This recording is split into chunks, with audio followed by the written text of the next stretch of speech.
نظامی ئەلفی هەیە لە ساڵی 90 کە پێکایەتی ئێمە یعنی 91 دەست پێ بکەی لە 90 تا 2015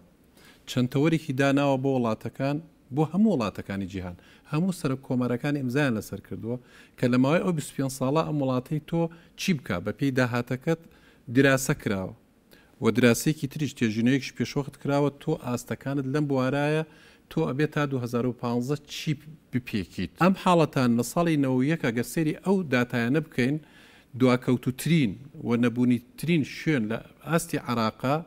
هەرێم تەبعاً هەمووی نەبوو بووە بەڵام پەرستگای سلێمانی زۆرترین نەبوونی بووە لەم بوارانە هەر هەموو کە گەیشتۆتە لە هەندێک بوارێک لە 190 دانیشتوانی لەژێر هێڵی هەژاریوە بۆ لە نەبوونیەکانە بوو لە ساڵی 2002 حکوومەتە دروست بووە دراسەیەکمان کرد لە بواری نیشتەجێبوونا 131,000 شوێنی نیشتەجێبوونی ڕوخانەوە حکوومەتی بەعس هەت بووە 5 قەزای وێران و تەخت کردویت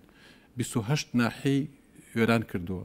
لە 2574 گوند 18 گوندت ماوە 13 کارگەی پەککەوتوی بۆ تۆ بەجێهێشتووە هیچ ئینتاجێکی نییە ئەم حاڵەتەی کە تۆی بینێم ئاوەدانیە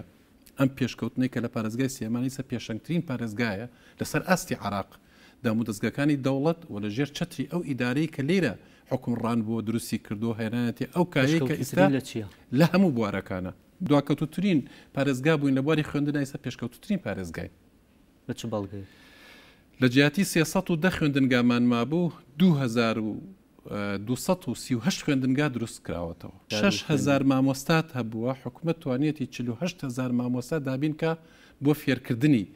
ئیستە 600,000 خوێندکارمان هەیە زانکۆیەکمان بوو بردی 6 زانکۆی حکومیمان هەیە لێرە باهلەکانەوە 12